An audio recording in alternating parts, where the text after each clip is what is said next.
normally warm-ups just consist of a bit of aerobic activity and then static stretching. This is difficult with under fours, but it's not the only reason we don't do it. It's always been the norm to statically stretch, but it's also become recently frowned upon due to the lack of evidence that suggests it prevents injury, and the research in 2000 by Knudsen, Magnusson and McHugh, which basically said that it's said to compromise performance and muscle performance. Instead, we follow a more updated version by Ian Jeffreys known as RAMP, which is a method of optimizing performance.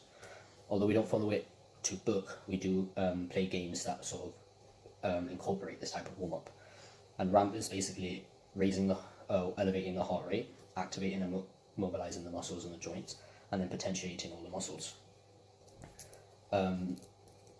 We do two different games that I'm going to just be talking about now in this entry.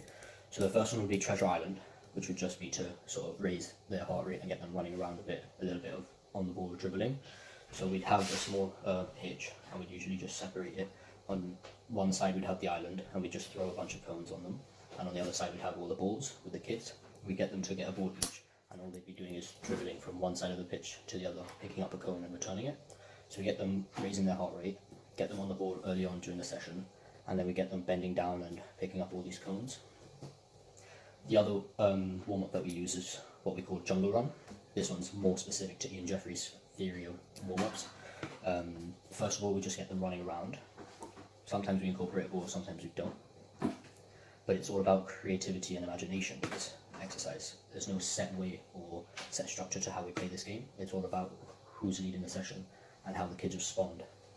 So we just sort of paint this picture for the kids where we're exploring through a jungle or something, and we ask them what animals they would see in a jungle or whatever, and then improvising or incorporating what they say, which is beneficial as it provides that social aspect from the 4-corner model, because you're acknowledging what they want.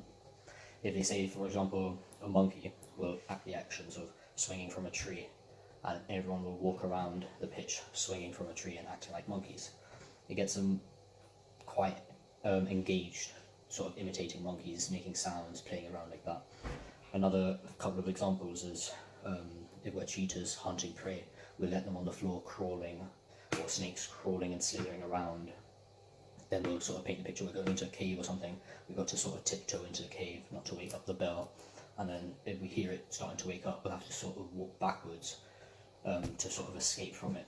Or another example is when we're crossing the river, we'll get them rowing or acting out like frogs and just basically moving around so that they're activating and mobilizing their muscles.